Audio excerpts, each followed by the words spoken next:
सध्या आपण बघतोय मार्केटमध्ये ईव्ही कार्स असतील, बाईक्स असतील किंवा इलेक्ट्रॉनिक गोष्टी ज्या आहेत त्याचं प्रमाण वाढताना दिसतंय आणि प्रत्येक गोष्टीसाठी स्ट्रीट लाईट्स असतील, तर याचा उपयोग आपण इलेक्ट्रिक बॅटरी थ्रूच करू शकतो.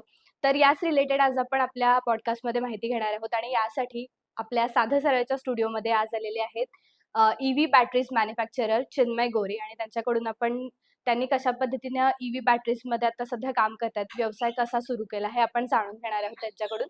चला सुरू करूया. मला तुमच्या प्रवासाबद्दल एकूणच करिअर मधला प्रवास असेल किंवा आता जे तुम्ही बॅटरीजसाठीची जी कंपनी सुरू केली आहे, तर त्याचा प्रवास काय सांगाल? बेसिकली मी सिव्हिल इंजिनियर आहे. माझं 2013 मध्ये वालचंद कॉलेजमधून इंजिनिअरिंग कंप्लीट झालं.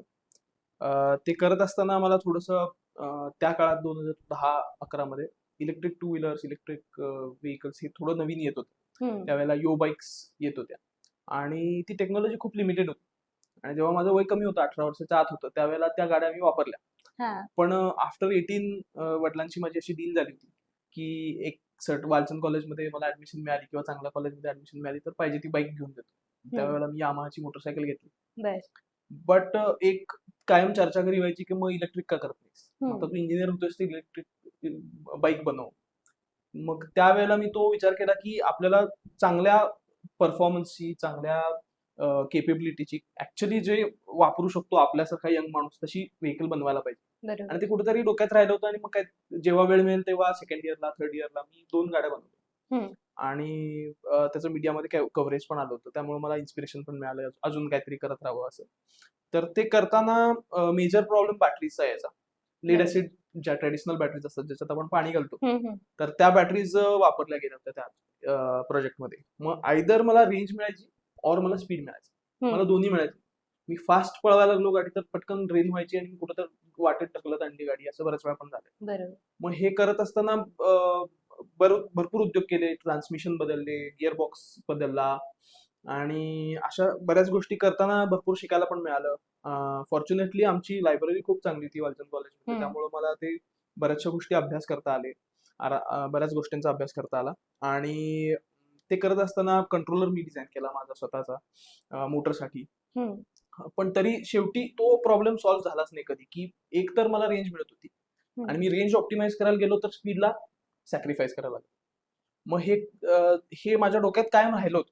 मग मी जेव्हा पुण्यात जॉब करायला गेलो आफ्टर इंजिनिअरिंग, तेव्हा सुद्धा मी काहीतरी व्हेकल बनवत होतो. म्हणजे तेव्हा मी चॅसी पण स्वतःचं डिझाईन करून बर. एका भवानी पेठेतल्या मिस्त्रीकडून ते चॅसी तयार करून सगळे हे उद्योग सगळे केले होते. आणि ते करत असताना YouTube वरती मी कुठेतरी बघितलं की लिथियम बॅटरीज आहेत आणि असं कुठेतरी फॉरेन मध्ये होत असेल, सिलिकॉन व्हॅलीमध्ये लोक करतात, असं सगळं मी बघितलं होतं. मग ते आपण का करू शकत नाही, हे मला त्याचा गॅप कुठं मीट होत नव्हता की बॅटरीज कुठं असतात. लिथियम बॅटरी म्हणजे काय त्यावेळेला तर खूपच, आता ऍटलिस्ट तुम्हाला म्हणजे ऑनलाईन तरी मिळेल की बॅटरीज इथं सापडतात किंवा इथं मिळतात. आता इम्पोर्ट करतोय आपण खूप मोठ्या प्रमाणात. हो. पण त्यावेळेला अशी परिस्थिती होती की हे मिळत नव्हतं कुठं. मग तेव्हा मला कळालं की लॅपटॉपमध्ये बॅटरीज असायच्या रिमूव्हेबल, त्याच्यामध्ये लिथियम आयनचे सेल सापडायचे 6. बर. बॅटरी खराब झाली की त्यातले 2 किंवा 4 सेल खराब व्हायचे आणि उरलेले 2 किंवा 4 सेल चांगले असायचे. मग मी एक पोतभर स्क्रॅप मधून बॅटरी विकत आणल्या बर. आणि त्या फोडून त्याची एक बॅटरी माझ्या फ्लॅटवरती असेंबल केली. आणि ती मी जी व्हेकल बनवत होतो त्याच्यावरती 48 वोल्टची बॅटरी, एवढीशी बॅटरी ती माउंट केली. माझ्या मोठ्या 2 18-18 किलोच्या 4 बॅटरीज मी लावायच्या, त्या सगळ्या ऑफलोड केल्या आणि त्याच्यावरती व्हेकल इतकी भारी चालली की हार्डली एक 10 किलोची बॅटरी तुम्हाला 18 किलोच्या 4 बॅटरीजला रिप्लेस करत. बरोबर. त्यामुळे परफॉर्मन्स मध्ये ह्यूज डिफरन्स. तर तो प्रॉब्लेम माझा जो होता, जो मी एवढे वर्ष विचार करत होतो की कसा सॉल्व्ह करायचा, ट्रान्समिशन मध्ये करू, मोटर बदलू, ऍक्च्युअल प्रॉब्लेम बॅटरीमध्ये. मग तेव्हा मला वाटलं की ह्याच्यात काहीतरी बिझनेस जर ऑपॉर्च्युनिटी मिळाली तर आपण नक्की करू शकतो. तिथून ती सुरुवात झाली. आणि फॉर्च्युनेटली एक फॅमिली फ्रेंड होते जे इम्पोर्ट करत होते बॅटरीज, अजूनही करतात. तर त्यांच्या मदतीनं मग मी इथं ते सुद्धा सुरुवातीला मी पुण्यामध्येच मॅन्युफॅक्चरिंग करावं असं सुरुवात केली होती. बट कारण कस्टमर्स पण ऑब्व्हियसली पुण्यामध्ये होते, अजूनही पुण्यात आणि मुंबईत, बेंगलोरमध्ये इथंच माझे कस्टमर जास्त आहेत. बट आपल्या इथं हे काहीतरी व्हायला पाहिजे असं मला वाटत होतं पहिल्यापासून. मग तो एक जरा बोल्ड निर्णय घेऊन इथं 2018ला आपण चालू केलं मॅन्युफॅक्चरिंग. बर. मग आता इथून आपल्या भागातून असेल किंवा ग्रामीण भागातून कशा पद्धतीनं तुम्हाला त्याच्याबद्दल रिव्ह्यू मिळतोय बॅटरीचा? रिव्ह्यू तर ऑब्व्हियसली चांगला मिळतोय. कारण इथं जे लोकली आपण बॅटरीज विकतो ते प्रिडॉमिनेटली 2-3च ऍप्लिकेशन्स आहेत, बर जे फार्मर्स किंवा एकदम इलेक्ट्रिक टू व्हीलर्स, ई रिक्षाज ह्यांच्याकडे जातात. ते डायरेक्ट एंड कन्झ्युमरकडे बऱ्याच वेळा जातात, काही वेळेला डीलर्सकडे जातात, ते बॅटरीज पुढे विकतात व्हेकल्समध्ये किंवा त्यांच्या मशीन्समध्ये इन्स्टॉल करून. तर त्याच्यातून खूप चांगला रिव्ह्यू येतोच ऑब्व्हियसली. बट एक चांगली गोष्ट मला वाटते की बाहेरून दिल्लीतून किंवा बेंगलोरमधून लोक जे बॅटरीज घेत होते आणि त्यांना मग सर्व्हिस इश्यूज यायचे की माणूस समोर नाहीये, मग त्याला कन्नड बोलता येत नाही किंवा आपल्याला हिंदी व्यवस्थित बोलता येत नाही, बरोबर आणि मग ते ट्रान्सपोर्ट मध्ये अडकणं आणि भरपूर इश्यूज यायचे. ते इथे येत नाही, कारण आम्ही इथे समोर उभे आहे. काही इश्यू झाले तरी आम्ही पटकन सॉल्व्ह करून देऊ शकतो. त्यामुळे तो डाऊन टाइम कमी होतो. ट्रस्टवर्दीनेस, बॅटरी ऍज अ टेक्नॉलॉजीवरती ट्रस्टवर्दीनेस वाढतो. कारण युजली असं होतं की टेक्नॉलॉजी असते चांगली, पण ज्या कंपनीज आपल्या इथे येतात त्या बऱ्याच वेळा चांगल्या पद्धतीने काम करू शकत नाहीत, बरोबर. त्यांच्या काही अडचणी असतात किंवा करायचं नसतं. तर त्याला पार पाडून जर तुम्ही गेलात तर त्या टेक्नॉलॉजीचं नाव चांगलं. तशा पद्धतीने आपण आता लिथियम बॅटरीज मध्ये काम करतो. बरं. मग सुरुवातीला जेव्हा व्यवसाय सुरू केला किंवा जेव्हा निर्णय घेतला हा व्यवसाय सुरू करायचा, त्यावेळी कोणते अडथळे किंवा अशा कोणत्या अडचणी तुम्हाला दिसून आल्या? फ्रँकली त्यावेळेला आम्हाला काहीच माहित नव्हतं. हं. म्हणजे कधी मॅन्युफॅक्चरिंगचा अनुभव नाही. घरचा फार बिझनेस असा अप्रोच नव्हता. तरी घरून खूप गायडन्स असायचा, कारण बिझनेस पर्सन खूप बघितले होते वडिलांनी, आणि वडिलांनी पण थोडेसे बिझनेसेस केले होते, साईड बिझनेसेस असे. तर त्यामुळं एक गायडन्स होता. बट दॅट बिंग सेड आम्हाला मॅन्युफॅक्चरिंग कळत नव्हतं, की असेंब्ली लाईन म्हणा किंवा त्याच्यासाठी लागणारे वर्कर. म्हणजे सुरुवातीला मी, माझी बायको, त्याच्यानंतर माझा एक मित्र आणि माझा एक आत्तेभाऊ, आम्ही बरं. चौघच असेंब्ली लाईन, आम्हीच अकाउंटिंग, आम्हीच डिलिव्हरी. मी माझ्याच कारमध्ये बॅटरी घालून डिलिव्हरी करायचो, चेक घ्यायचो, मीच बँकेत भरायचो. आणि तो त्यावेळची ती मजा पण होती. आणि तसं करत करत मग हळूहळू शिकायला मिळालं. आणि शिकताना कधी असं वाटलं नाही की आपण हे असं कशाला केलं. आता सगळं ते वर्थ वाटतंय. बरोबर. म्हणजे तेव्हा जरी तो मूर्खपणा असेल बऱ्याच वेळा केलेला, पण तो आता वर्थ वाटतो, कारण कधी काही असेंब्ली लाईन वरती जरी इश्यू आला तरी मी स्वतः बसू शकतो. हां. आणि हे माझ्या वर्कर्सना पण माहिती आहे, माझ्या मॅनेजमेंट टीमला पण माहिती आहे की कुठलाही प्रॉब्लेम आला तर सर स्वतः बसून पटकन सॉल्व्ह करू शकतात. त्यामुळे आपणच केलेलं बरं, आणि तो एक चेक पण राहतो त्यामुळे. येस. कारण सगळ्या गोष्टी त्यावेळेस शिकल्या गेल्या होत्या आणि येस येस, केल्या गेल्या होत्या. बरोबर. मग लिथियम बॅटरीज म्हणजे नक्की काय? आणि त्याचा आणि पारंपरिक बॅटरीज ज्या आहेत, जसं हं. तू सांगितलंस की पाणी घालून त्या बॅटरीज येस. यूज केल्या जायच्या. तर या दोघांचा काय फरक आहे? Lithium batteries basically lithium ion असतो, जो एनोड पासून कॅथोड पर्यंत जातो, जो पॉझिटिव्ह चार्ज कॅरी करतो. आणि तो आपण, आय डोंट नो, तुम्हाला आठवत असेल केमिस्ट्रीमध्ये आपण शिकलो होतो की सर्क्युलर डायग्राम असायची, इकडून करंट इकडे जातो आणि डिस्चार्जच्या वेळेला असं जातो, चार्जिंगच्या वेळेला असं जातो. ते सिमिलर आहे, फक्त निगेटिव्ह इलेक्ट्रॉन जाण्याच्या ऐवजी पॉझिटिव्ह आयन ट्रान्सफर होतो, विच इज व्हेरी एफिशियंट. म्हणजे त्याच्यात जो लॉसेस आहेत ते खूप कमी असतात. त्यामुळे ती टेक्नॉलॉजी सुपिरियर आहे. आणि बेसिकली लेड ऍसिड ही टेक्नॉलॉजी जी जुनी आहे, लेड म्हणजे सगळ्यात हेवीएस्ट मटेरियल त्याची बनलेली असते, त्यामुळे ऑब्व्हियसली त्याचा वेट जास्त. आणि ऍसिड फ्युम्स हे सगळं खूप डेंजरस प्रकार आहे. तर त्याच्यापासून हे कम्प्लिटली वेगळं आहे, कम्प्लिटली क्लीन आहे, ग्रीनर आहे. आपण more than 97% of the material recycle करू शकतो. अजून भारतामध्ये तेवढ्या प्रमाणात नाहीये, पण जेव्हा चालू होईल तेव्हा 100% आपण आपली एक सर्क्युलर इकॉनॉमी ज्याला म्हणतो, की आपल्या इथंच बनतं, ते वापरून झाल्यानंतर आपल्या इथंच रिसायकल होतं, परत त्याच्या नवीन बॅटरीज बनतात. ही सगळी इकोसिस्टम आपल्या इथं इव्हेंच्युअली पुढच्या येत्या काळात बनेल. त्यावेळेला it will be very clean, it will be very एन्व्हायरमेंटली friendly. बरोबर. LFP आणि NMC या दोघांमधला काय फरक आहे? LFP NMC हे युजली लिथियम फेरोफॉस्फेट म्हणतो आपण LFP ला, आणि NMC निकेल मॅंगनीज कोबाल्ट असं कॉम्बिनेशन आहे. टेक्निकली बघायला गेलं तर nickel manganese cobalt is very compact. म्हणजे खूप कमी जागेमध्ये आपण जास्त बॅटरी बसवू शकतो, जास्त कपॅसिटीची बॅटरी बसवू शकतो, compared to lithium ferrophosphate. Lithium ferrophosphate is 20% more, about 20% heavier. It takes more space, but it's extremely safe. आम्ही आता जे इलेक्ट्रिक व्हेकलला बॅटरी देतो, आम्ही 2019 पासून सगळ्या लिथियम फेरोफॉस्फेटच्याच बॅटरी देतो. आम्ही लिथियम आयनचा जे NMC आहे त्याच्या मागे लागत नाही. त्याचे 2 रिझन्स आहेत. एक म्हणजे इट्स फ्लेमेबल, म्हणजे एक्स्ट्रीम केसमध्ये त्याला थर्मल रनअवे म्हणतो आपण टेक्निकल भाषेमध्ये. तर ते आग लागण्याची शक्यता त्याला आहे if quality is not maintained. आणि लिथियम फेरोफॉस्फेट मध्ये तुम्ही आतमध्ये फटाके लावले तरी बॅटरी पेटत नाही. बर. मग आम्हाला आमचा कस्टमर माहिती आहे. जसं की मी आपण हे सुरू करायच्या आधी म्हटलं की आमची केवायसी आमच्याकडे आहे. हा. आम्हाला आमचा कस्टमर माहिती आहे की तो किती जुगाड करणार आहे त्याच्यात. बॅटरी उघडून बघेल, व्होल्टेज बघायचा प्रयत्न करेल, कुठं तर ऑनलाईन बघून काय त्याच्यात अजून मॉडिफिकेशन करता येते का. आता ऑनलाईन पटकन व्हिडिओज बरोबर. मिळतात, मग खोलून बघू आपल्याला येते की. हे करणारे कस्टमर आमच्याकडे भरपूर आहेत. कारण शेतकरी थोडंसं आपल्याला जुगाड मेंटॅलिटी आणि भारतात आहेच. मग ते माहिती असल्यामुळे आम्ही लिथियम फेरोफॉस्फेट मध्येच काम करतो. एक बरं. 20% जागा आणि वेट थोडंसं सॅक्रिफाईस करतोय. पण सेफ बॅटरी. आजपर्यंत आम्ही ऑलमोस्ट 26,000 पेक्षा जास्त इलेक्ट्रिक व्हेकल्सला बॅटरी दिल्यात. एकाला बरं. ठिणगी पण लागली नाही. म्हणजे बरं. आग आणि धूर तर पुढची गोष्ट आहे. पण मग त्याच्या मागचं एक्झॅक्टली रिझन काय आहे? किंवा आपण म्हणतो की बरेच जण असं म्हणतात की टेम्परेचर जे बाहेरचं आहे असेल किंवा गाडी जास्त रनिंग झालं त्या बॅटरी Yes. गाडीचं तर त्याच्यामुळे होतंय. बरोबर. आता रिसेंटलीच आपल्या इथे एक केस झाली होती तशी बरोबर. आणि पब्लिक टेस्टमध्ये असं झाल्यामुळं एका बरोबर म्हणजे त्या बॅटरी गाडी बरोबर बाकीच्या 3 गाड्यांना पण आग लागली. बरोबर. मग त्या 3 व्हेइकल्सचा पण लॉस झाला आणि प्लस Yes. त्यांचाही लॉस झाला. मग बरोबर. याच्यात जर चुकून एखादा माणूस त्या गाडीवर बसला असेल तर माणसाचा पण जीव जाऊ अगेन मी तेच शकतो. म्हणतो की जसं टेक्नॉलॉजीचा जो मॅन्युफॅक्चरर तुमच्या एरियामध्ये आहे, हं. त्यानं जर चांगलं काम केलं तर ऑटोमॅटिकली टेक्नॉलॉजी बद्दल चांगलं बोललं जातं. बरोबर. जसं की आता नवीन नियमानुसार खूप चांगल्या गाड्या.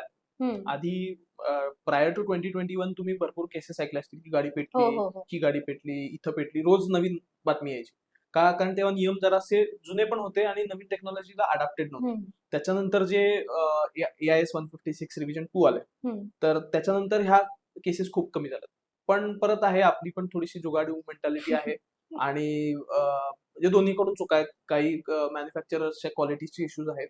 आणि लोकांचे पण थोडंसं जेव्हा सांगितलं जातं तेव्हा अर्थिंग नसतंय किंवा बऱ्याच इश्यूज असतात. चार्जिंगला अर्थिंग खूप गरजेचं आहे. बरोबर. नाहीतर शॉर्ट सर्किट वगैरे होण्याचे चान्सेस खूप जास्त असतात. हं. तर काहीतरी एक बायपास केलं जातं बऱ्याच वेळा. त्यामुळे सुद्धा हे इश्यूज येऊ शकतात. बरोबर. बॅटरी मॅनेजमेंट सिस्टीम हे का महत्वाचं आहे? प्रत्येक बॅटरीमध्ये बॅटरी मॅनेजमेंट सिस्टीम नावाचं एक सर्किट असतं. बरं. ते तर एकदम बेसिक जर त्याच्यात बघितलं तर त्याच्यामध्ये सेफ्टीसाठी हे केलं जातं. हं. एक तर त्याचं बॅटरीचं लाईफ इन्शुअर होतं आणि दुसरं म्हणजे सेफ्टी. त्याच्यामध्ये बेसिक फंक्शन्स असतात. शॉर्ट सर्किटचं प्रोटेक्शन. म्हणजे तुम्ही डायरेक्ट वायर लावली तरी ते आग लागत नाही किंवा काहीच होत नाही. डायरेक्ट बरं. सर्किट कट करतं. हं. त्याच्यानंतर रिव्हर्स पोलॅरिटी प्रोटेक्शन. चुकून उलटं-सुलटं घातलं. आपल्या नॉर्मल एसी सॉकेटला उलटं-सुलटं घातलं तर चालतं. तसं डीसीला चालत नाही. हं. पॉझिटिव्हला पॉझिटिव्ह, निगेटिव्हला निगेटिव्ह. निगेटिव्हच लावावं बरोबर. लागतं. उलटं झालं तर आग लागते किंवा शॉर्ट सर्किट होतं. बरोबर. तर त्याचं प्रोटेक्शन असतं. हं. ओव्हर चार्जिंग आणि ओव्हर डिस्चार्जिंग दोन्हीचं प्रोटेक्शन असतं. ह्याच्यामुळं बॅटरीची लाईफ पण इन्शुअर होते आणि सेफ्टी पण इन्शुअर होते. हं. आणि ते सोडून मग बाकी काही कंट्रोल फीचर्स असतात. जसे की टेम्परेचरचा सेन्सर असतो. टेम्परेचर एकाच ठराविक ह्याच्या पुढे गेलं हं. की तिथं कट ऑफ होतो. टेम्परेचर खाली गेलं तरी कट ऑफ होतो. बरोबर. चार्जिंगच्या वेळेचा टेम्परेचर वेगळा असतं. डिस्चार्जिंगच्या वेळेचा अलाउएबल टेम्परेचर वेगळं असतं. आणि स्टोरेजचं टेम्परेचर वेगळं असतं. हं. म्हणजे ह्या तिन्हीही जेव्हा आम्ही बॅटरीज देतो तेव्हा आमच्या टेक्निकल डेटा शीटमध्ये हे डिफाईन्ड असतं. की डिस्चार्ज करताना तुम्ही मॅक्सिमम एवढं टेम्परेचर जाऊ शकता. हां. चार्जिंग करताना तुम्ही मॅक्सिमम आणि मिनिमम एवढे टेम्परेचर जाऊ शकता आणि स्टोरेजला तुमचं एक वेगळं रेकमेंडेड टेम्परेचर असतं. तर हे तिन्ही थोडंसं मॅनेज करण्यासाठी ही बॅटरी मॅनेजमेंट सिस्टीम लागतेच. बरोबर. ते सोडून आता ऍडव्हान्स्ड बरेचसे त्याच्यामध्ये आलेत. जसे की कॅन कम्युनिकेशन असतं. हं. जे व्हेइकल बरोबर कम्युनिकेट करत असतं. बरं. आणि व्हेइकलला सांगत असते की आता बॅटरी खूप कंटिन्युअसली तुम्ही एवढा डिस्चार्ज करायला आता हळूहळू तापायला लागली. हं. त्यामुळं व्हेइकलच्या साईडनं बॅटरीचं युसेज कमी केलं जातं. हां. त्यामुळे असं वाटतं की गाडी आम्ही पळवायला लागलोय पण पळत नाहीये. स्पीड घेत नाही. स्पीड घेत बरोबर. नाहीये. तर ते त्याचं कारण आहे की स्मार्ट बीएमसी. हां. फ्युचरमध्ये काय होणार आहे त्याचं प्रिव्हेन्शन आतापासून केलं तर बेसिकली लाईफ पण चांगली मिळते आणि सेफ्टी पण इन्शुअर होते. हां, पुन्हा एकदा तोच की बॅटरी लाईफ सायकल ही कशी वाढवता येईल आणि कशी छान मेंटेन ठेवता येईल? 2-3च गोष्टी आहेत. बेसिकली जे काय रेकमेंडेड आहे.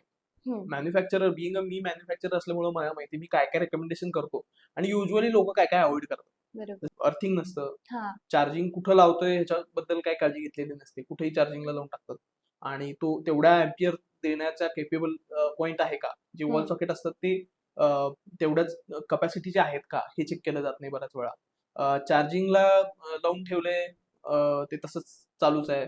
चार्जरचं मिसहँडलिंग. हं. युजली चार्जर छोटा असतो आणि त्याला लांब गाडी लावायची असते म्हणून वायर. वायर मोठे असतात. हं. त्यामुळे लोक वायरला पकडतात आणि ते घेऊन मग कुठंतरी ते डॅमेज होतं. कितीही बरोबर. नाही म्हटलं तरी. मग ह्याला कितीही आपण अवॉइड केलं तरी जे मिसहँडलिंग आहे हे थोडंसं हळूहळू इंडस्ट्री डेव्हलप होईल. तसं हळूहळू हे प्रॉब्लेम्स कमी कमी होत जातील. बरं. पण मग ह्याच्या जे काही रेकमेंडेड आहे ते तुम्ही लक्षात ठेवून त्या गाडीचा चार्जर त्याच गाडीला वापरा. हां. दुसरा चार्जर चालतोय की नाही चालत. बरेच जण बऱ्याचदा फास्ट चार्जिंग युनिटचा वापर करतात. मग हो. त्याच्यामुळे बॅटरीवर काय परिणाम होऊ येस, शकतो? असं रेकमेंडेड असतं युजली की 1 किंवा 2 फास्ट चार्जिंग नंतर एक तरी ऍटलीस्ट स्लो चार्जिंगची सायकल घ्या, हं, जेणेकरून बॅटरीचं लाईफ एन्शुअर होईल. चांगलं राहील. हा. थर्मल प्रोटेक्शन हे कितपत महत्वाचं आहे? थर्मल प्रोटेक्शन युजली भारतात तरी खूप मोठा इश्यू नाहीये, कारण बरं. 60 डिग्रीच्या वरती तर काही जात नाही आणि 60 हं, ते 80 डिग्री पर्यंत बॅटरीजला फार इश्यू येत नाही. आणि आजकाल नवीन बॅटरीजमध्ये ऍक्टिव्ह कुलिंग सिस्टीम असते, बरोबर.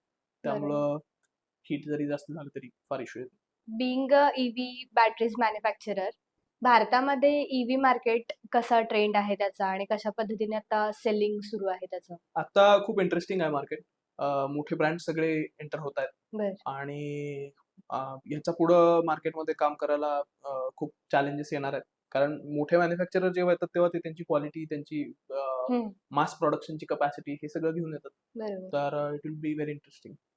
मग आता आपण जेव्हा एखादी गाडी घेतो, तेव्हा गाडीबरोबर बॅटरी पण ती तितकीच महत्त्वाची असते, कारण तीच मेन त्यातलं काम राईट, करत असते. राईट. मग ती बॅटरी निवडताना ती बॅटरी कशा पद्धतीने निवडली पाहिजे? हं. त्याच्यामध्ये काय बघितलं पाहिजे?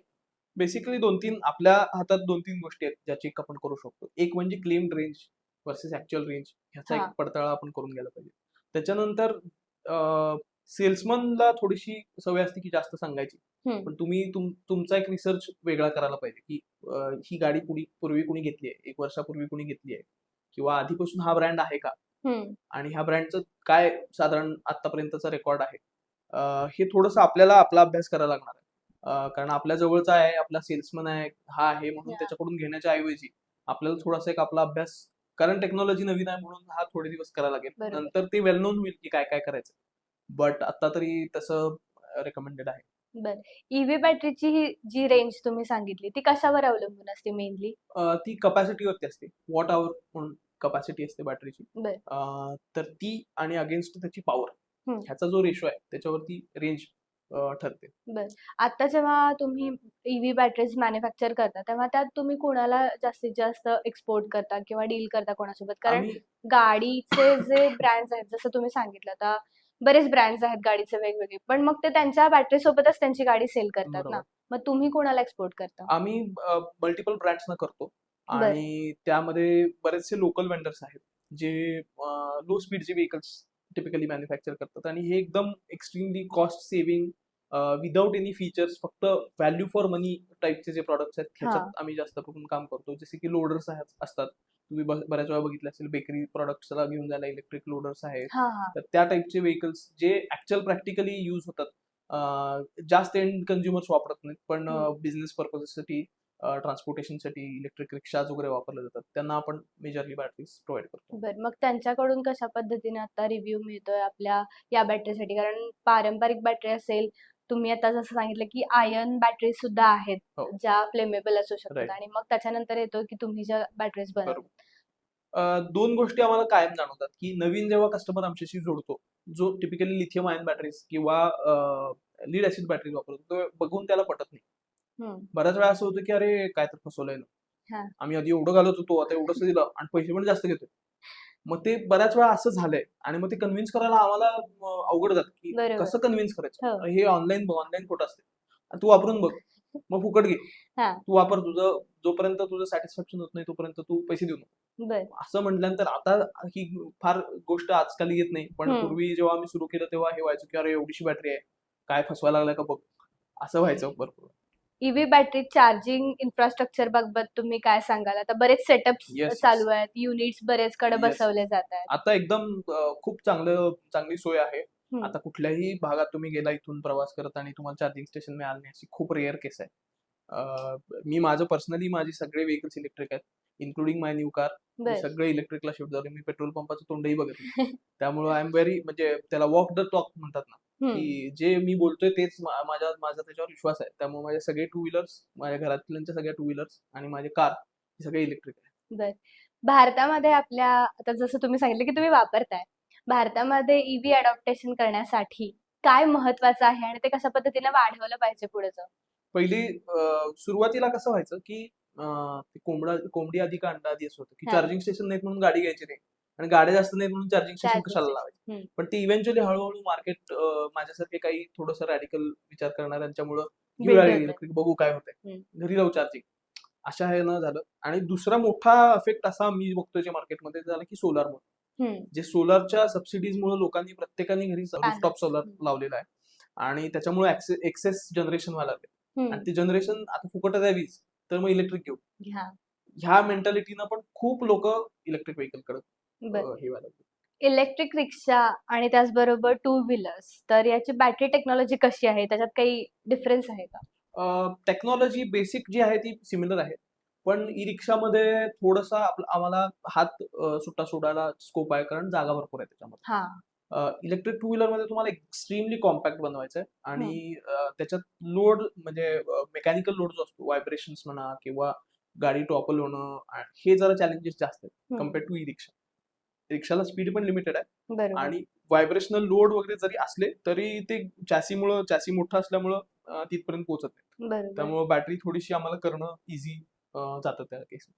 आता आपण बघतोय की शासनाकडून ईव्ही कार्स साठी टोल माफ केलेला आहे आणि Yes. बरेच वेगवेगळ्या योजना देतात. हो. पण मग तरीही तेवढे बायर्स का तयार होत नाहीयेत? अगेन अडॉप्शन हळूहळू व्हायला लागले आणि आय एम शुअर की खूप जास्त प्रमाणात व्हायला लागले, म्हणजे कम्पेअर टू लास्ट 2-3 इयर्स. यावर्षी सेल्स फिगर्स खूप चांगले आहेत इलेक्ट्रिक कार्सच्या, specially. Electric two wheeler adoption तर फॅन्टास्टिक आहे. We are selling more than 30% of two wheelers. नवीन सगळ्यात 30% जास्त व्हेकल्स इलेक्ट्रिक आहेत. So which is a great thing. आणि आत्ताचं रिसेंट वॉर आणि ह्या सगळ्या सिच्युएशन बघता ऑइलवरची डिपेंडन्सी कमी व्हायला लागली लोकांची. फॉर्च्युनेटली ऑइल ज्या दिवशी वॉर झालं त्या दिवशीच माझी इलेक्ट्रिक कार आली नवीन. त्यामुळं मला, आणि त्या दिवशीच सगळ्यांच्या इथं पेट्रोल पेट्रोलचा. पंपावरती लाईनचा लागल्या होत्या. त्यामुळं आता ज्यांनी इलेक्ट्रिक कार्स आणि इलेक्ट्रिक बाईक्स घेतल्यात दे आर व्हेरी हॅपी. भविष्यामध्ये सॉलिड स्टेट बॅटरीज येऊ शकतील का Yes. आणि त्याचा कसा उपयोग होईल आपल्याला? बेसिकली सॉलिड स्टेट बॅटरीज हा एक्स्ट्रीमली एफिशियंट प्रॉडक्ट येणार आहे आणि वी आर शुअर की इव्हेंच्युअली तो येईल भारतात. बट तो काही ऍप्लिकेशन्स पुरताच मर्यादित आहे, जसे की ड्रोन्स आहेत, हेवी जिथं करंट लागतो, हाय परफॉर्मन्स व्हेकल्स आहेत, त्या ठिकाणी हा सॉलिड स्टेट बॅटरीज चांगल्या प्रमाणात वापर होईल. पण लिथियम फेरोफॉस्फेट मध्ये पण काही नवीन टेक्नॉलॉजीज येत आहेत, जसं की ब्लेड बॅटरी तुम्ही ऐकलं असेल मे बी. तर ते BYD म्हणून एक कंपनी आहे, त्याच्यात सिमिलर चायनीज काही कंपनी आहेत, ही ब्लेड बॅटरीज म्हणून लिथियम फेरोफॉस्फेट मध्येच आणतायत, जेणेकरून जेवढी व्हेकलची रुंदी आहे तेवढा एक मोठा सेल असतो ब्लेड टाईपचा, आणि तशा सेल्सचं कॉम्बिनेशन करून ती बॅटरी बनवली जाते, विच इज एक्स्ट्रीमली सेफ. म्हणजे त्याला त्यांनी बंदुकीनं गोळ्या मारल्या तरी सुद्धा ती बॅटरी तरी सुद्धा व्होल्टेज देते, एवढ्या लेवलला ती गेलेली. आणि they are very close to the technology of NMC. म्हणजे ते एवढी एफिशियंटली ती बिल्ड केली त्यांनी आणि खूप कमी जागेमध्ये ती बॅटरी जास्त एनर्जी देते. बरोबर. जेव्हा आपण गाडी चार्जिंगला लावतो, तर बऱ्याच असं होतं की आपण चार्जिंगला लावतो आणि आपलं लक्ष नसतं किंवा आपण बाहेर निघून जातो. तर मग आपल्याला ते कसं कळणार की ती चार्जिंग झाली आहे, नाही झाली आहे? मग त्याच्यात काही असं आहे का की एक लिमिटेड चार्जिंग झाल्यानंतर ती स्टॉप होईल चार्जिंग होणं? चार्जिंग ला दोन्हीला कट ऑफ असतो, चार्जरला पण कट ऑफ असतो, अपर कट ऑफ असतो. जेव्हा गाडी फुल चार्ज होते किंवा व्होल्टेज ते सेन्स करतं तेव्हा चार्जर ऑटोमॅटिकली बंद होतो. प्लस व्हेकल मध्ये बॅटरीला पण कट ऑफ असतो, जे BMS आपण बोलत होतो, ओव्हर चार्जिंग प्रोटेक्शन, ते त्याच्यामध्ये असतं. त्यामुळं असं काय कधी प्रॉब्लेम येत नाही की ओव्हर चार्ज झाली बॅटरी, खूप रेअरली असं येऊ शकतं. ऍप्लिकेशन्स कोणते कोणते आहेत? बॅटरीज मध्ये आम्ही आता ऑलमोस्ट मोर दॅन 40 ऍप्लिकेशन्स मध्ये काम करतो. इलेक्ट्रिक व्हेकल्स हा आमचा लेस दॅन 15% बिझनेस आहे. आम्ही जास्त करून काम करतो हे सोलर स्ट्रीट लाईट मध्ये. सोलरचे जे स्ट्रीट लाईट्स असतात तिथं बॅटरीज लागतात. ते दिवसभर बॅटरी चार्ज होते आणि रात्रभर त्याचा दिवा लागतो. जिथं रिमोट लोकेशन आहे, जिथपर्यंत वायर्स घेऊन जाणं शक्य नाही, आणि वायर जरी घेऊन गेलो तरी एक्स्ट्रीम वेदर कंडिशन्स आहेत, त्या ठिकाणी हे खूप मोठ्या प्रमाणात आता भारतात आपण वापरतोय. एक्सपोर्ट पण केले जातात. आम्ही काही वेंडर्सना देतो, ते एक्सपोर्ट करतात लिथियम बॅटरीज स्ट्रीट लाईट मध्ये घालून. त्याच्यानंतर आम्ही क्लिनिंग इक्विपमेंट्सला बॅटरी देतो, जे राईडॉन्स असतात. मोठ्या फ्लोअर्स वरती गाडीवरती माणूस बसतो आणि त्याला ते खाली फिरत असतं आणि ते असं साफ करतं. मग ते पूर्वी कुठेतरी ती वायर खूप असते आणि तो असा कुठे जर गेला, मग ती वायर निघाली, मग दुसरीकडे वायर घातली, हे सगळे उद्योग करायला लागायचे. ऍज अपोज टू दॅट आता आपण लिथियम बॅटरीज ऑपरेटेड हे व्हेकल्सला देतोय. एकदम छोट्या रोबोट्स पण असतात क्लिनिंगचे, फ्लोअर क्लिनिंगचे, त्यांना पण आपण बॅटरीज देतो. राईड-ऑन्सना पण देतो आणि अगदी मोठे जे जसे की ओमनी जशी गाडी आहे, हम्म. तेवढे मोठे राईड-ऑनचे व्हेकल्स आहेत जे बर. फ्लोअर क्लिनिंग आणि रोड क्लिनिंग हा. रोडचे साईड्स क्लीन करण्यासाठी वापरतात. हे पण बॅटरी ऑपरेटेड आहेत. बर. यांना पण आपण बॅटरीज देतो. मोठ्या बॅटरीज असतात त्या 350-400 किलोची एक बॅटरी असते. बर. त्या पण बॅटरीज आपण प्रोव्हाइड करतो. आणि तिसरा सगळ्यात मोठा सेक्टर आहे तो मटेरियल हँडलिंग इक्विपमेंट्स आहेत. हम्म. जसे की फोर्क लिफ्ट, सीझर लिफ्ट जे हम्म. इंडस्ट्रीमध्ये वापरलं जाते. मटेरियल उचलून ट्रकमध्ये लोड करण्यासाठी. हम्म. त्याच्यात फोर्क लिफ्ट आली, सीझर लिफ्ट आली, बूम लिफ्ट आली. हा. या सगळ्या लिफ्ट्सना बॅटरीज लागतात. ते आपण खूप मोठ्या प्रमाणात हे 3 मेजर सेक्टर्स आहेत आपले. बर.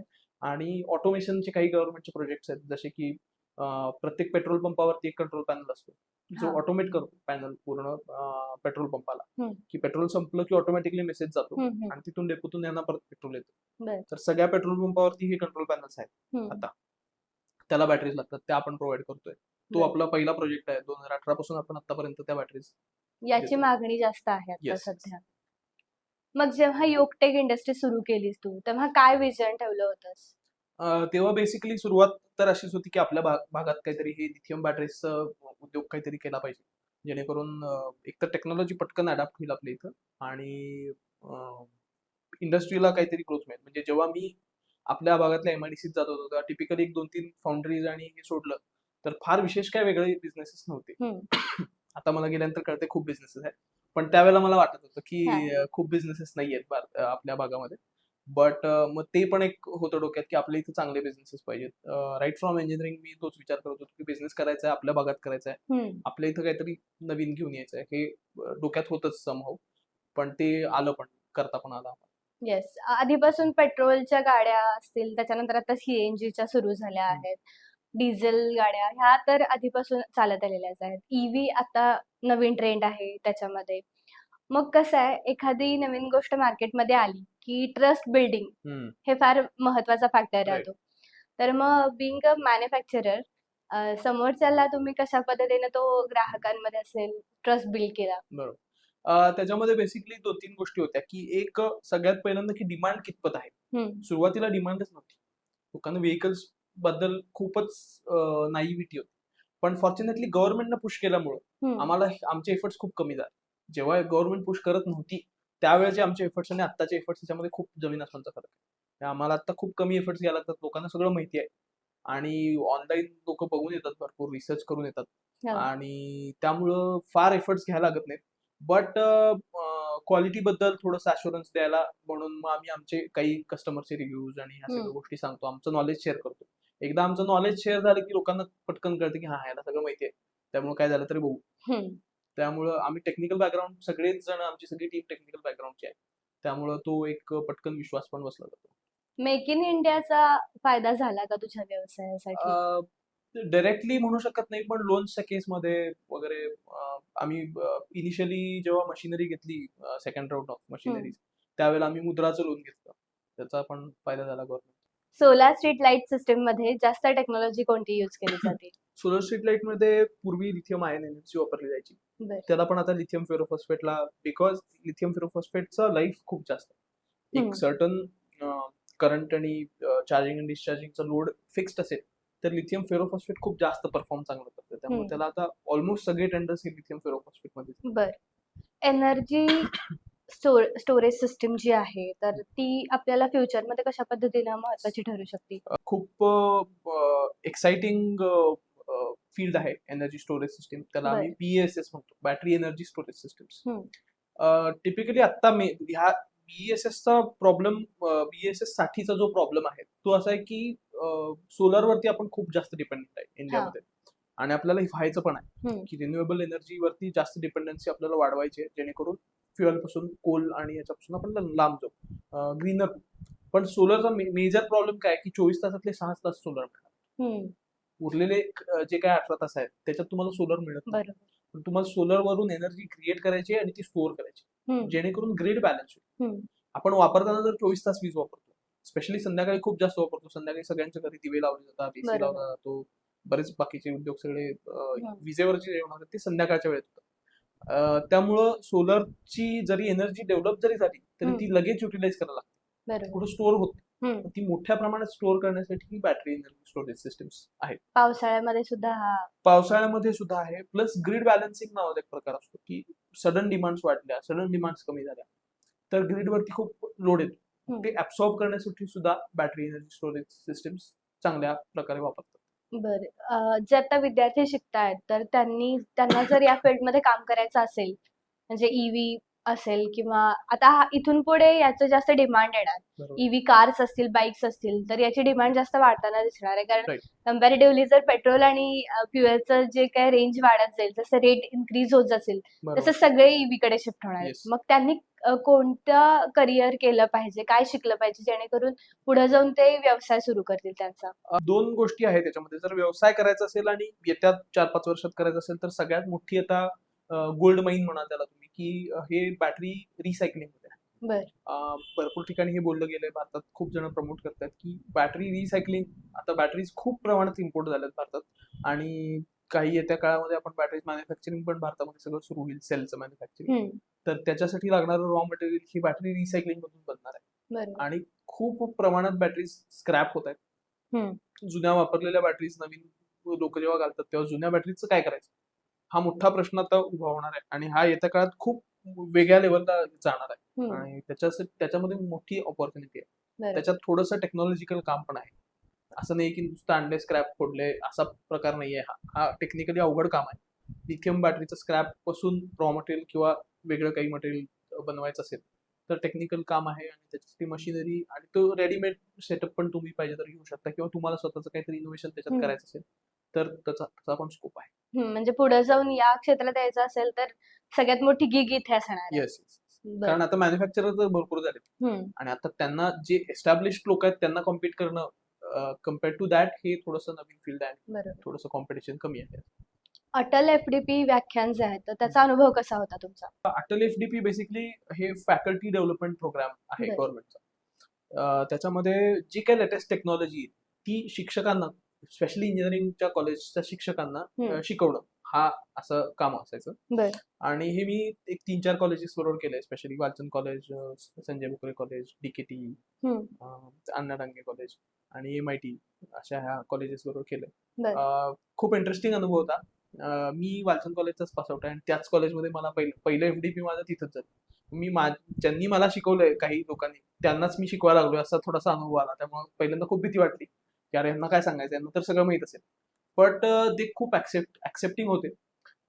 पटकन त्यांना जे पाहिजे त्यातलं ते त्यांनी ग्रास्प तर इझिली करतात बिईंग अ टीचर. आणि त्यांनी शंका पण चांगला विचारल्या, प्रॅक्टिकल शंका विचारल्या. मग मला पण इंटरेस्ट वाढला त्याच्यात आणि ते मस्त इंटरॅक्टिव्ह झालं. त्यामुळं अनुभव तर खूपच छान. मग सध्या बिझनेस आणि हेल्थ हे कसं मॅनेज करताय तुम्ही? फ्रँकली सुरुवातीला आम्ही थोडेसे गाढव काम केलं आणि 16 तास 18 तास मीच असेंब्ली लाईनवर असायचो आणि त्यामुळं खाणं पण दुर्लक्ष. एकदा खाल्लं की वेड्यासारखं कुठंतरी खाल्लं, बाहेर गेलो आणि तेव्हा ती एक थोडीशी मस्ती म्हणा त्या एज मधली की आता एवढं कमवलंय मग आता एवढं खाऊ किंवा आता झोपू, आज नाही झोपलं तरी चालेल, थोडं काम करत बसू. त्याच्यामुळे हेल्थकडे खूप दुर्लक्ष झालं. मग इनिशियल 1-2-3 वर्ष हे खूप मग मला नंतर जाणवायला लागलं की हे आपण काहीतरी चुकायला लागलोय. 2 पायऱ्या चढल्या तरी, 2 मजले चढले तरी दमतोय आपण. कारण मी सुरुवातीला कॉलेजमध्ये फुटबॉल खेळायचो, झोनल वगैरे खेळून आलो होतो. त्यामुळे थोडासा फिटनेस होता आधीपासून, पण नंतर मध्ये खूपच दुर्लक्ष झालं आणि मी पुण्यात जॉब करत होतो त्यावेळेला सुद्धा मॅरेथॉन्स पळायचो. हाफ मॅरेथॉन्स पळायचो तेव्हा. फुल काय केली नव्हती तेव्हा, काही धाडस झालं नाही. पण हाफ मॅरेथॉन केली होती आणि त्यामुळे बेसिक फिटनेस मेंटेन होता. पण इथं आल्यानंतर जेव्हा बिझनेस चालू केला तेव्हा पहिले 2-3 वर्ष खूपच इग्नोर झाला. मग परत मला जाणवलं की हे काहीतरी परत चालू करायला पाहिजे. मग मी परत मॅरेथॉन्स पासून सुरुवात केली. त्याच्यानंतर 2000 म्हणजे कोविडच्या काळात मला खूप वेळ पण मिळाला विचार करायला. सगळ्यांनाच जसा मिळाला तसा तेव्हा मग मी पण थोडा फिटनेसवरती जास्त लक्ष द्यायला लागलो. फॉर्च्युनेटली कोविडच्या लॉकडाऊन मध्ये माझं काम चालू होतं, बिझनेस माझा चालू होता, कारण आम्ही काही मेडिकल इक्विपमेंट्सना पण बॅटरीज प्रोव्हाइड करायचो आणि इसेन्शियल जी डेअरी आणि हे ऍप्लिकेशन्स आहेत त्यांना पण आम्ही बॅटरीज द्यायचो. त्यामुळे माझं काम चालू होतं, बट वेळ भरपूर होता मला. तर तेव्हा मग फिटनेसकडे जरा जास्त लक्ष दिलं. तेव्हा मग मी कुठेतरी बघितलं होतं की हे आयर्नमॅन नावाचं काहीतरी असतं आणि खूप अवघड आहे हे. त्याच्यामध्ये 4 किलोमीटर रफली स्विमिंग, 180 किलोमीटर सायकलिंग आणि 42 किलोमीटर रनिंग असं हे सलग करायचं असतंय आणि 18 तासाच्या आत करायचं. तर हे एकदमच चॅलेंजिंग वाटलं की हे असं कधीतरी करू असं तेव्हा डोक्यात होतं. आणि सांगलीत कोणीतरी केलं होतं त्यावेळेला की गोव्यामध्ये हे आयर्नमॅन सुरू झालं आणि करूया असं कोणीतरी. ते हाफ आयर्नमॅन असते, 70.3 म्हणतो आम्ही त्याला. तर तेव्हा मला वाटलं की हा आपण करू, 1-2-4 वर्षात होईल आपल्याकडून. आणि कोविडमध्ये ते बंद झालं. मग 2021ला पण ते झालं नाही. 2022ला ते रिओपन झालं. पण तेव्हा माझं लक्ष नव्हतं की हे आहे असं. आणि मग कुणीतरी परत सांगलीमध्ये ऑलमोस्ट 15 जणांनी सांगलीत आयर्नमॅन ते केलं त्यावेळेला 2022 साली. मग मला वाटलं की हे करायला पाहिजे. मग ज्या दिवशी ओपन झालं त्या दिवशी इथं आपले एक सांगलीमध्ये कोच आहेत, अम्बिशियस इंडिव्हिज्युअल्स क्लब म्हणून आहे, किरण साहू त्याचे कोच आहेत. तर त्यांच्याकडे गेलो, त्यांना म्हणलं सर आयर्नमॅन करायचंय. ठीक आहे करूया, कधी रजिस्ट्रेशन करताय. मग त्या दिवशी रजिस्ट्रेशन गेलं, त्यांची फी भरली, दुसऱ्या दिवशी स्विमिंग टाकलं. कारण स्विमिंग हा त्याच्यातला एक मेजर हर्डल होता आणि सायकलिंग. कारण रनिंग तसा मी कॉन्फिडंट होतो. आणि मग 2023 मध्ये मी हाफ आयर्नमॅन गोव्यामध्ये केलं 70.3. मग ती थोडीशी नशा म्हणू शकता तुम्ही थोडीशी, आणि एक सवय कायमची पडली होती की हे व्यायामात राहणं. कारण आम्ही रविवारी ऑलमोस्ट 5-5 तास सायकलिंग करायचो. आणि मग तो एक ग्रुप पण चांगला बनला होता. आपण हे करत असताना ह्याच्यात टॅलेंट कुठं काही नाही, प्युअर हार्डवर्क.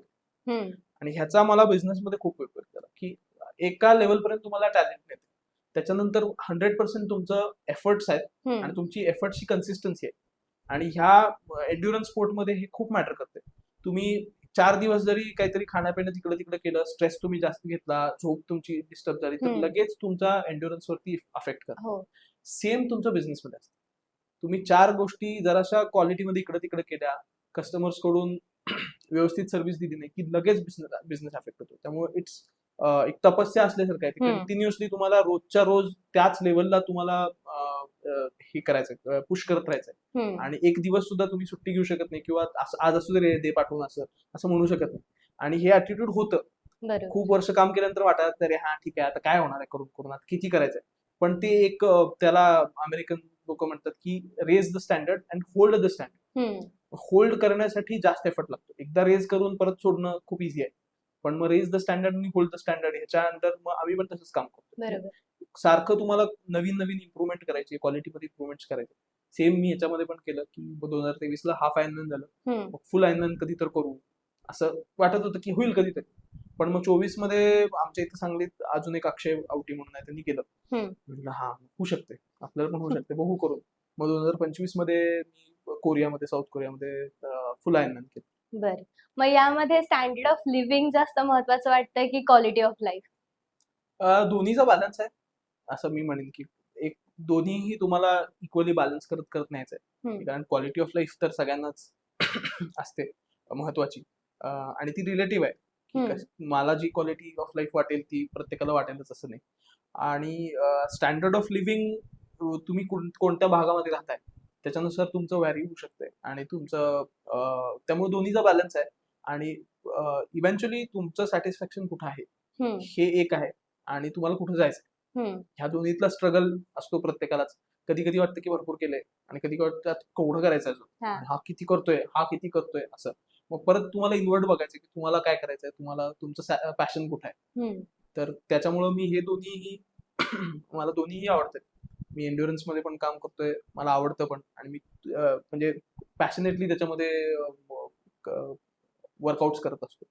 तर रिसेंटली मी परत हायरॉक्स म्हणून एक इव्हेंट असतो, त्या इव्हेंट मध्ये भाग घेतलाय. होपफुली तो पण व्यवस्थित कम्प्लीट होईल. त्याच्यासाठी तुम्हाला ऑल द बेस्ट. थँक्यू.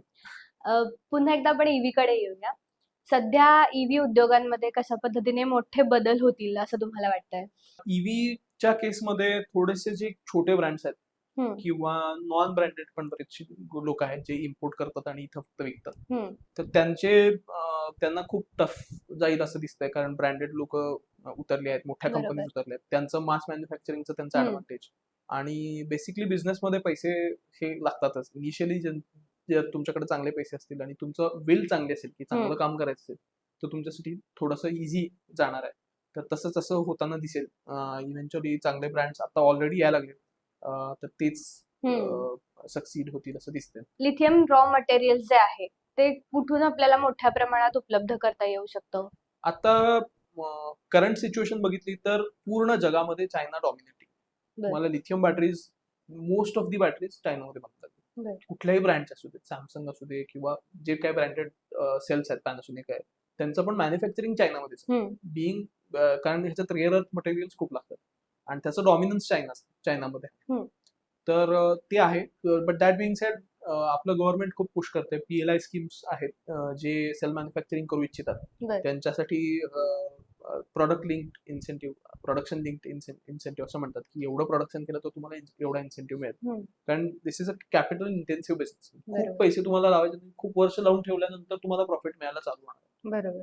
तर त्या केसेसमध्ये आता थोडे वर्षात मे बी 2 ते 3 वर्षामध्ये आपल्या इथं स्वतःचे सेल्स बनायला चालू होतील. अजून आपण काय करू शकतो जेणेकरून आपण आता जेवढं चीनवर अवलंबून आहोत ते अवलंबत्व कमी करण्यासाठी आपण ॲज अ म्हणजे आपली कंट्री कशा पद्धतीने काम करेल? आता PLI स्कीम्स तर आहेतच, हम्म. बट आता जसं सोलार मध्ये केलं की त्याला DCR पॅनल्सचा नियम आता लागू केला आपल्या बर. भारतामध्ये, की जे पॅनलचा वेफर असायचा म्हणजे सोलर पॅनल वेफर पासून बनला तो इम्पोर्ट व्हायचा आणि इथं फक्त पॅनल असेंबल व्हायचे. आता DCR मध्ये असं केलं की पॅनलचे वेफर पण इथंच बनले पाहिजे, त्याच पॅनल्सला सबसिडी देते. सिमिलर हे याच्यात पण होणं अपेक्षित आहे. बरोबर. त्याच्यात थोड्या एक्झिक्युशनल चुका झाल्या. होपफुली गव्हर्नमेंट त्याच्यातून शिकून ह्याच्यात अजून चांगल्या पद्धतीनं इंडियनाइज करेल सेल्सला. भविष्यामध्ये ईव्ही आणि रिन्युएबल एनर्जी जी आहे तर त्याच्या या क्षेत्रामध्ये कोणता ट्रेंड येऊ शकतोय मोठा?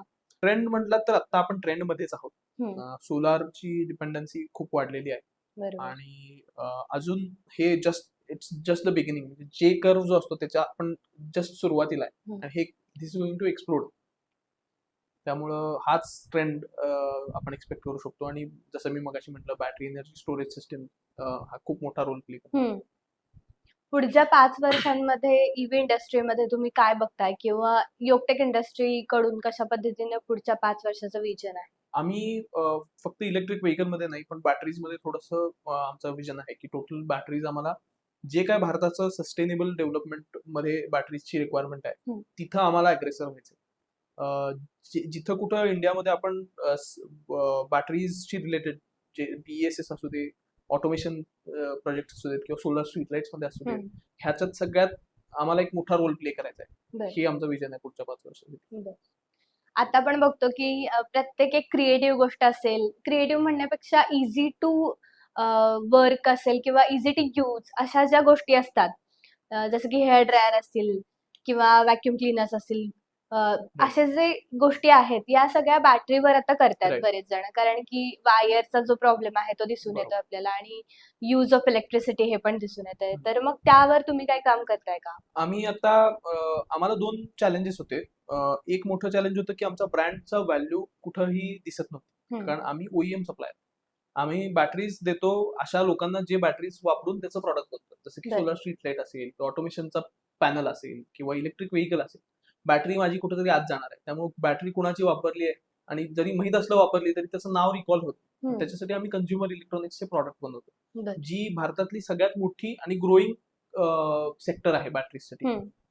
जे कंझ्युमर इलेक्ट्रॉनिक्स आहेत, जसं की तुम्ही म्हटलात की हेअर ड्रायर असेल, पॉवर टूल्सचं एक खूप मोठं सेक्टर आहे जे बॅटरी ऑपरेटेड कडे शिफ्ट व्हायला खूप रॅपिडली सुरू झाले. Drill machines, cutting saws, screwdrivers हे सगळे बॅटरी ऑपरेटेड आता तुम्हाला जनरल स्टोअर्स मध्ये पण विकायला मिळतात. तर ह्याच्यामध्ये आम्ही थोडं काम करणार आहे. ब्लोअर्स असतात, हे आहेत आणि इंटरेस्टिंग काही वेगळे प्रॉडक्ट्स आहेत जे अजून भारतात खूप जास्त मोठ्या प्रमाणात नाही आहेत, जसे की मग वॉर्मर आहेत. बरोबर. बऱ्याच वेळा आपल्याला असं होतं की मी पुस्तक वाचत बसलोय आणि मी कॉफी पितोय आणि अरे ती गार झाली, ठीक आहे परत एकदा गरम करून आणू. एकदा किंवा 2दा माणूस उठून करेल, त्याच्यानंतर करत नाही. मग ती कॉफी राहू दे, असू दे गार, तशीच पिऊन टाकतो. मग ह्या प्रॉब्लेमला सॉल्व्ह करायला मी ती कॉफी मला ज्या टेम्परेचरला पाहिजे त्याला मेंटेन करणारी बॅटरी ऑपरेटेड मग आहे. त्याच्यानंतर फ्रीज असतात जे आपण कॅम्पिंगला घेऊन जातो किंवा मिनी फ्रीज असतात, मग ते पण बॅटरी ऑपरेटेड कूलर्स असतात. फ्रीजची गरज नाही, तुम्हाला पूर्ण फ्रीज करायचं नाही, पण जे काय मी ठेवतो ते थोडंसं गार राहावं. दूध असेल किंवा इन्सुलिनचे काही लोकांना मेडिकल काही गरजेचे असतात ते गार राहावेत. यासाठी आम्ही पोर्टेबल फ्रीज असे काही एक ठरलेले आमचे 7-8 प्रॉडक्ट्स आहेत, हे आम्ही पुढच्या वर्षभरात आमच्या ब्रँडच्या अंडर घेऊन येणार आहे.